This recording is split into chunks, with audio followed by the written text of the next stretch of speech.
Thank you so much, everyone, for coming and attending my talk today. And thank you, Pasha, for that introduction, and to BostonCHI for organizing this and for the pizza. So today, I'm really excited to talk about some of my thesis work and how I've been framing my thesis work on expanding the design space for explainable AI in human-AI interactions. And if anybody's interested, I'm in on the job market, so you can talk with me afterwards about that, about the experiences or about a job.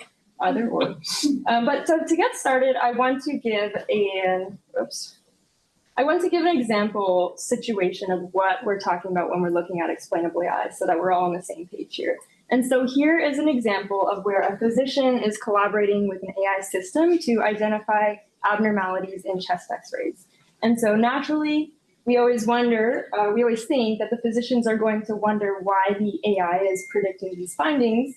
And so explainable AI here, in this case, is highlighting this region in this chest x-ray to help that physician understand what region was influencing the AI's prediction.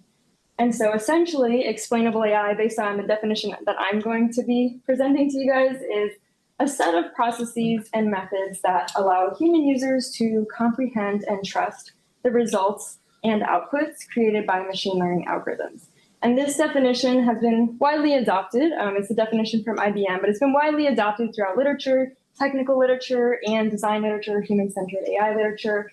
And with that definition, we've had a set of traditional goals of XAI. So what is the purpose of having XAI in human-AI interaction? In this case, with this example, one of the reasons that we have this region highlighted, it can help the physician calibrate their reliance on the AI system. So it can help the physician decide, should I rely on the AI's prediction that pneumothorax was identified in his chest x-ray or not? It also can help foster trust more broadly. So if the physician wants to adopt this AI system into their workflow or not. And it can also help support their understanding of how the AI system works, when the AI system is going to fail, what data points exactly are leading to these different predictions. So these I kind of identify as the traditional goals of XAI and why we have designed for XAI so far throughout literature. And so now that we have these different traditional goals, we've had a variety of different design approaches. Some literature has said that we take a one-size-fits-all approach to XAI, where essentially we're coming up with an algorithm and we're just sending out to the open source community and hoping that people adopt that XAI algorithm. But other literature has said that we need to be taking more of a made-to-order approach. We need to be understanding these user groups, what their needs are, what their goals are, the AI system that they're using, to develop specific XAI components and then adopt it just for those specific user groups. So that's what I make up of as the methods design, but we also have interaction design. And a lot of literature, this is just one example, a lot of literature has looked into user-driven XAI.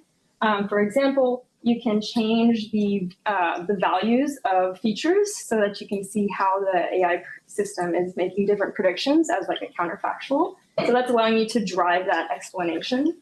But we also have on-demand explanations where you're not showing them an XAI or the explanation by default, but you give them that option to view it when they want to. And so that's kind of like making up this pillar of interaction design. And then we have presentation design, which a lot of literature is like, well, maybe it should be textual, maybe it should be visual, maybe we should combine both and see how that impacts how people collaborate with AI. But essentially, we have these three pillars that I come up with, method design, presentation design, interaction design, for these traditional goals of calibrating reliance, fostering trust, and supporting understanding. And so we hope that these different design approaches actually have an impact in human-AI collaboration. But unfortunately, a recent paper that was a huge survey from MIT actually saw that over 300 effect sizes did not significantly impact the effectiveness of human-AI collaboration. And that kind of goes against our intuition of what we were trying to help improve in the first place. And so that brings me and some of my co-authors to this conclusion that maybe we've fallen into this trap, because all of these main metrics that we're using to determine the success of XAI designs make up kind of maybe a trap in our design space. For example, we're always asking these questions of, did it help foster appropriate trust? Did it help achieve appropriate reliance? Or how often are users accepting versus rejecting these AI predictions? And does the human AI team perform better than the human or AI alone? These are different types of metrics that are commonly seen throughout this XAI literature, where we're trying to basically determine, are our designs of XAI successful? But we haven't seen that, and we've seen a lot of mixed results. And so essentially that brings me to this conclusion that maybe we're not designing XAI for the right goals in the first place. Right now we've, throughout literature, designed it for these three main traditional goals, but maybe there's something more, maybe there's something different for the purpose of XAI and human AI collaboration. And so that brings me to the purpose of this talk and the outline of this talk, which first I'm going to talk about how people appropriate XAI in practice, and one of my studies that we looked at that. And then I'm going to briefly talk about some emerging goals of XAI in a multi-stakeholder decision-making context, specifically a healthcare clinical AI decision support tool. And then I'll move on to some ongoing future works that I'm doing, which is repurposing generative AI as an XAI tool for needs beyond transparency. So first, let's look at how people appropriate XAI in practice. So what we did to understand how people appropriate XAI in practice was that we collaborated with a nonprofit organization that has an AI tool for wildlife conservation research. And essentially what's happening here is that conservation researchers go out into the field, they take pictures of different species. Here it's turtles, they'll upload it to a database, and then they'll see, this AI system will see and retrieve all the images of similar turtles. So essentially we're doing an individual species population count, like, have we seen Shelly the sea turtle before? Have we seen Bob the sea turtle before? And it'll do a population count for them. And so naturally, the NGO, the designers, were like, okay, people obviously would want to know, why does the AI predict these specific images for those findings? That's our natural first thought. And so they built these saliency maps to show the similarity in between, the target image and the input image, and the output image, to show them, different regions and markings on the turtle that aligned or kind of matched. They also have these match scores that basically say how close the match was, but the number is kind of arbitrary, so that didn't help that much. But since this is a domain where you can visually basically validate whether that sea turtle is the sea turtle or not, now we're kind of wondering, like, how can we use these saliency maps beyond just trusting that this actually validated or brought back the image that we wanted? And so what we did was we had a broad approach to need finding. We had talked to the machine learning team. We had several meetings with them. We talked to the product team separately and had several meetings with them. Also explored the machine learning model that they were using, just to understand what mental model of the end users they had. Like, what did they think the end users wanted XAI for? And then we expanded, we went even further, and because this tool has been deployed for several years, so we have real users using XAI in the wild, which is really cool because that's kind of rare. But we went to the community forum and we looked at what were people complaining about, what were people asking features about, what features did they wanted, what features needed to be fixed. And then I actually got to talk to the users, the wildlife scientists using this tool for different species. And we looked at their training protocols, and they made these training protocols themselves as a way to provide resources to their other citizen scientists and onboard new researchers, just so that we could understand their side of the story. What was their mental model of the AI? What was their understanding of the tool that they were using and the challenges they were facing? And so with all of that, we were able to see how people were appropriating these saliency maps in practice, which of course the product team was like, oh yes, we want these saliency maps to help people trust our product. We want people to use our product. And the ML team was like, yeah, we use these saliency maps to identify and communicate model behaviors. That's all natural. That's what we've seen in literature before. But the users were communicating with external stakeholders. They were using these saliency maps in their research publications and in that training material to help teach people, how can you identify that a sea turtle is the same exact sea turtle? What markings on the sea turtle are you supposed to be looking at? And where should you be looking to validate that you are actually making a confirmed match? They also used it themselves for self-affirmation. So sometimes, the match might not be correct and it's going to match a pattern that's not the same. And that helps validate to them that it isn't a match, because sometimes the sea turtles grow over time. It might have been 4 years in between the images. and you're not going to be sure if the thing that you're actually seeing is what you're really seeing. And so these saliency maps were providing them additional self-affirmation for those matches. So now we go from designing XAI for these traditional goals to designing XAI as a practical tool for communicating to others or validating our own decisions. But those are still kind of broad, domains and use cases. And so my next work is more asking about how can XAI be used as a practical tool, and how can we design for that?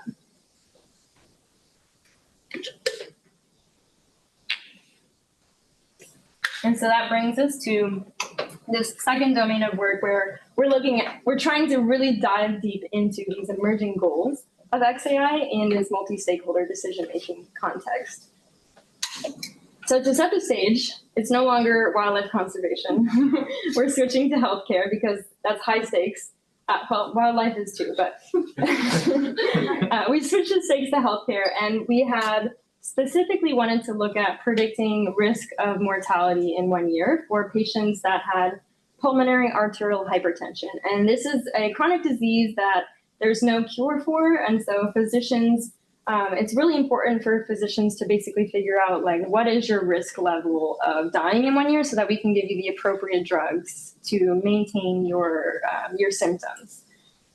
And so naturally, when you have an AI system that's going to predict the risk of mortality in 1 year, we always would think, okay, tabular data, let's use a SHAP plot. Let's help the physicians understand what are the most important features that the AI system is using and relying on. And so you can see alkaline phosphatase was very high in predicting. We also have age, which, the higher age you are, the lower chance you're going to survive in 1 year. And so, this kind of plot is something that's very common to see throughout literature and designing for these XAI systems. But we obviously saw that XAI can be used for alternative purposes. So we wanted to take a different approach by co-designing XAI components with clinicians. And so what we had started with was 18 clinicians, and we co-designed different XAI components in Figma. SHAP plots were one of the options. They didn't make the final cut, but that was one of the options. And so we had these interactive feedback sessions and did a thematic analysis to help us develop a prototype that we built and deployed on the web. And then we actually did patient case simulations where 7 physicians used that dashboard with those different XAI components so that we could understand how were they adapting and appropriating these XAI components when they're thinking about helping a patient identify the appropriate treatment options. And so this dashboard, I'm gonna walk through really quickly. So we ended up building this dashboard here. On the left-hand side, you can see all of the patient data. So this is just a big patient, their age, their sex, their heart rate. There's some historical trends as well for the patient data. And then you have different AI algorithms here in the middle. Fora was just a simple XGBoost model that we were using, and there's a trend of their AI predictions. And then down here is the XAI component that we built. It's called a what-if exploration. And so it kind of takes inspiration from what-if counterfactuals and partial dependence plots a little bit. And each of those features you can see are also the features of the patient's own data. And so it starts with the same values, and the gradients here essentially give insight into how the AI's risk prediction is going to change. And so as you can see, if we increase the patient's walk distance a little bit, that just increased their risk for everything. And so now we just made this scenario where we can see, okay, my patient is going to significantly improve in their risk if they would just walk a little bit further in 6 minutes. But we can also go the other way and figure out, well, let's decrease their walk distance. Let's decrease some of their clinical values, their lab values, and maybe we have a lower blood pressure, and then we'll see what happens. And it looks like that in that scenario, the risk would actually decrease a lot. Oops, I wanted to pause it at the end there. Let's see if I can pause it. I can't. But in that scenario, their risk would decrease a lot. And so that kind of interaction and components was allowing the physicians to explore how the AI system was working. And interestingly, when we showed this to physicians, we didn't start off by saying, do you trust the prediction or not? Because, you know, they can look at their patient and be like, okay, this patient is in really bad shape or this patient is in really good shape. So we just focused on how were they understanding and interpreting this what-if exploration component. Interestingly, throughout their workflow, so we looked at different parts of their workflow when they are interacting with patients or interacting with this risk prediction model, they talked about educating fellows on how treatments would impact the patient's condition. So using that what-if slider component, they were saying that, you know, you can play with it when I want to teach others about risk stratification, and it's a really good teaching tool even outside of clinical care because it helps you get an understanding of how the disease itself works. Within the space where you're having the multi-stakeholder decision-making, you know, where the patient is talking to the physician about whether they want to take a treatment or not, this is where physicians were like, wow, this is great. We could use it to celebrate, motivate, and engage patients better during their treatment discussions. And this was kind of like a boundary object for those physicians to better connect with the patients. So for example, this physician said, you know, to help the patients be able to gauge how well they're doing and reinforce positive behaviors by showing them the red, green, and yellow and having the different scenarios mapped onto a plot, it was allowing those patients to kind of understand why physicians were giving treatments or not giving certain treatments.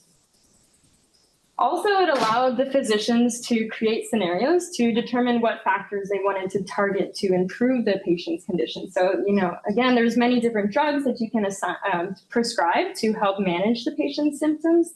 And so this was one way that allowed them to basically do some, maybe AI for science, you know, trying to explore what is the best treatment that we should do, what factors will help improve their risk the most.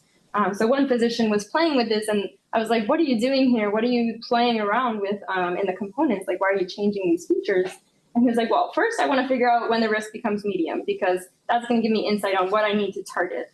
And also which parameter affected the risk score the most. And so that kind of gets back at our feature importance, like our Shapley values, but also our counterfactual what-if exploration, so that he had some kind of clinical sense-making processes going on. And lastly, it just helped them validate their decisions when they're discussing patients' conditions with nurses, which I thought was a very interesting component because now we're at this human-human communication boundary where we're using explanations of this AI system to support and provide evidence for our decisions to other people. And so this physician was like, it'd probably be good for the nurses to also see the patient's risk and why and how it's changed and why. So similar back to also that education and teaching component.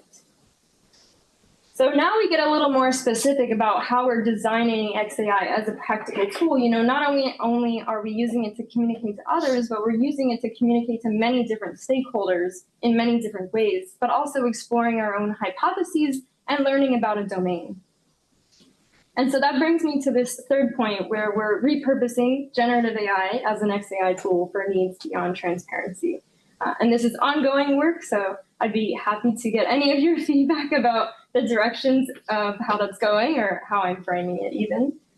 But essentially, still in the healthcare domain, but more advanced AI system now, we have a text-to-image system. So I'll walk you through what that means.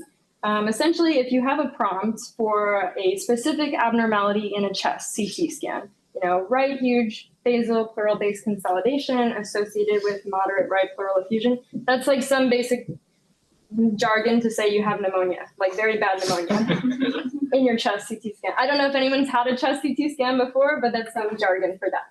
And so basically that prompt will go to our diffusion-based model, and it will start from random noise and slowly generate something that is actually a 3D CT scan. So you'll get your axial view, your sagittal view, your coronal view, and you can see this is a generated CT scan, not a real one. And so you can see that now we have some insights of the right pleural effusion there on that right side. And so when you have a model like that, naturally, again, we're going to think, okay, how can I validate this model with explainable AI? How can I use, you know, saliency maps? Because now we're in images, so that's an easy first go-to explainable AI technique to go to. How can I use saliency maps to calibrate a radiologist's reliance on the image that was generated actually mapping to the prompt that we asked for? Or how can I foster their trust? You know, that's that traditional approach. But if we switch our framing, kind of going with the theme that I've been talking about, and we can design, this XAI for needs beyond transparency and understand different types of AI explanations that impact specifically clinical learners while they're using this text-image model. And I say clinical learners specifically because we had some previous work that ran a formative study to understand what's the purpose of this model, because we made a model without a problem, so we had a solution before a problem. So we tried to figure out the problem, and essentially it helps learning. It can help people figure out and do clinical sense making. So our main question really is, what are all these different types of explainable AI techniques that can help people use this model, and what impact is it going to have? And so, for example, with the saliency map approach, you can design this XAI for teaching different locations of pathologies. And it's really interesting with text to image because you can extract those saliency maps out of it for each token in the prompt.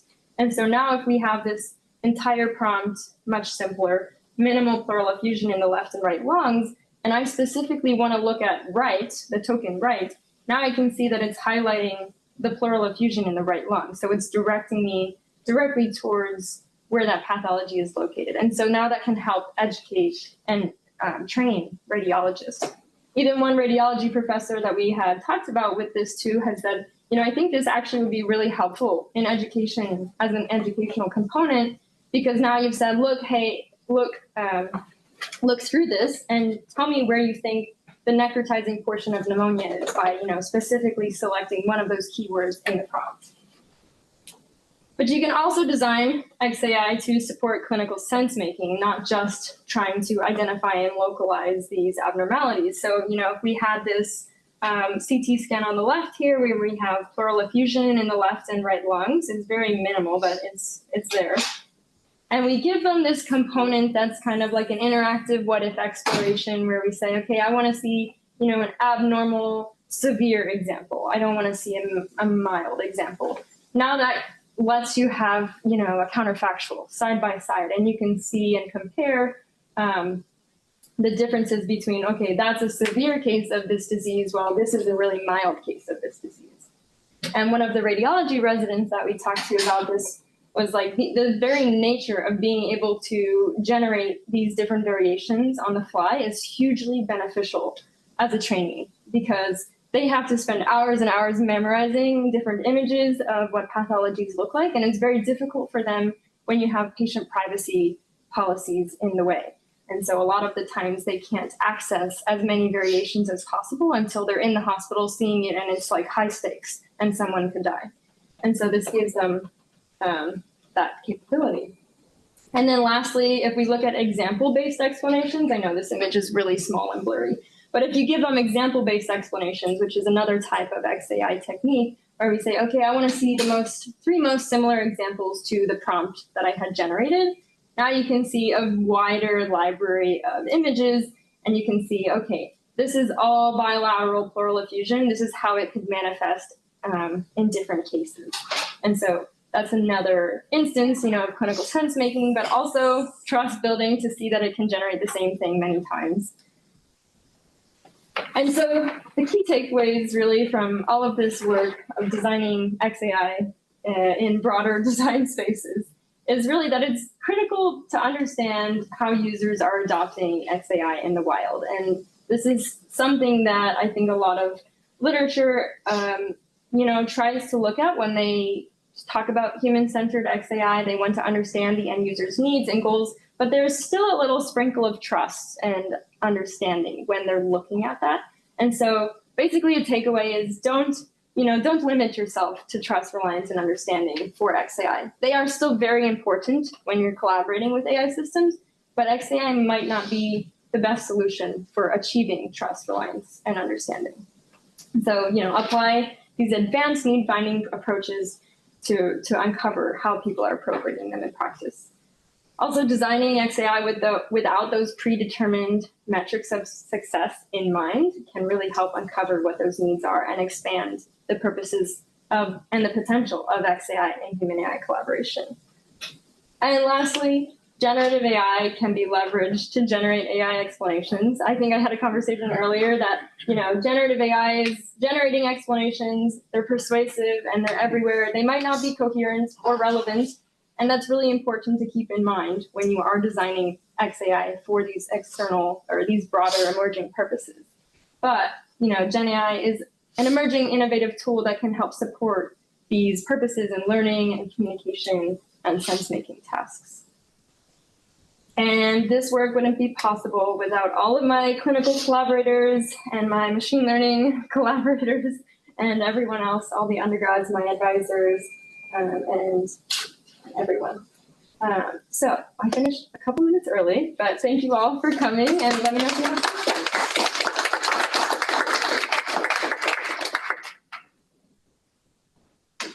Yes. Okay. I think you said somewhere along the line that, if somebody walked more, they would, have a better outcome. And I'm just wondering, because correlation is not necessarily causation. Mm-hmm. So it may be that the reason that they're walking the amount they walk is because of the level of their disease. So I don't know that it matters that it's AI, but if AI is reinforcing some false causation confusion, then that's not necessarily a good thing. Exactly. That is definitely one of the biggest risks of using and designing XAI for these emerging purposes. Again, like the AI explanations may not be coherent or relevant, and it's really important for us to make sure that we design to help the end users understand when they are coherent and relevant. I haven't figured out how to design for that yet, but I do have a paper. Oh, we have a bird. I do have some previous work on understanding the impact of imperfect explanations in human-AI collaboration, and it does capture that deception part and the impact, and also the misinformation effect, essentially, that it could teach you the wrong thing.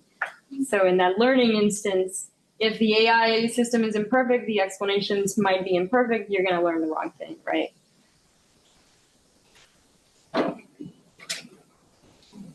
Thank you for your question. Yes. I know you talked a lot about lots of qualitative ways to measure credibility, using the right stakeholders and stuff like that. Is there any quantitative way to measure how credible AI is? That's a really good question. So for people on Zoom, the question was I talked a lot about qualitative measures of explainability, and they're wondering about quantitative measures of explainability. I think in the imaging space, what I've looked at was basically the intersection over union, human perception. If you have a human attention mask, essentially, and is it aligned? But actually, in terms of quantitative metrics, yes, I haven't done this, but we have thought about it. For example, if you have some sort of XAI system embedded in a workflow for programmer's assistants, and your metric of success is how many GitHub issues are being closed, that's more of a quantitative approach. So kind of looking at, some efficiency metric or some productivity metric, but that's my sense on the quantitative approach. If you have other ideas, I would love to hear them later. Yeah, thank you for your question. Yes. Sorry, so to what extent does the sophistication or the subject matter expertise of the end user have an impact on their receptiveness to some of the explainable frameworks that you're sort of outlining? Yes, that's a great question. So for Zoom, it's about the expertise of the subject matter experts and how that impacts their perception. That's a really great question. For the imperfect XAI work that I looked at, expertise matters a lot. And, because they are experts, they're able to identify if an explanation is coherent or relevant or not. When they're not an expert, they're not going to know if it's coherent or relevant. In the radiology example as well, we had also seen that some of the residents, the trainees, were I don't know if this is showing me what I want it to be showing me, or if I am just confirmation bias, essentially. So in this latest work that we're running, this ongoing work, not only are we looking at expertise, but also perceptions of AI. And so there's a scale of perceptions of AI for healthcare professionals that we're using to capture how that impacts their ability to basically come up with different use cases of XAI beyond trust and reliance. So hopefully that answers a little bit more of your question. Thank you.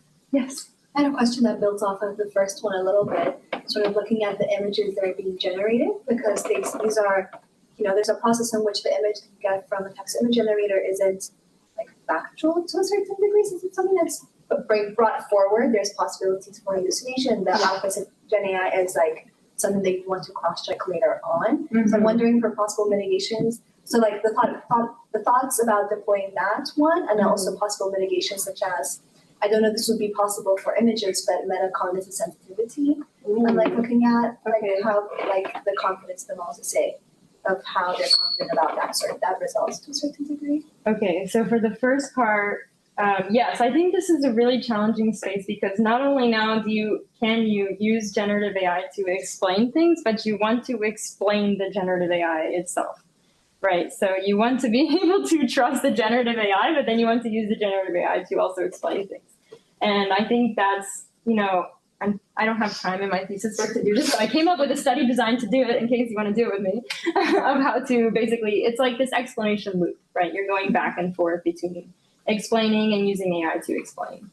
And I think that's something that we're going to have to be looking at in the future, especially with ChatGPT explaining everything possible to us. Related to the metacognitive sensitivity component, can you explain a little bit about that? It's sort of like you get confidence levels of the results from the AI for what they're putting out. So it's so the AI is like, I'm confident. Yeah, by looking at it's like accuracy over another metric that I forgot, but it comes from the cognitive science work, by looking at ways in which you get confidence levels to a certain degree on the results. So then you would know like how to interact with the system. I see. I'd have to look into that a little bit more. I do know that the study that was out of Thomas Malone's group at MIT, confidence levels and intervals were one of the things that they looked at, aside from explainable AI, or AI explanations. And both of those two combined, they were saying was basically mixed results and didn't have significant impact on how people interacted with AI systems. But I know there's work now with people trying to get AI to say its own confidence level, which how trustworthy is it saying its own confidence level, but that's like kind of that metacognitive space. But yeah, I'd have to look into that a little bit more too. Thank you for your question. There's one request from someone in the room. They want to see your slide where you define explainable AI. Oh, okay. One of the many definitions I will add. Okay, back in the very beginning.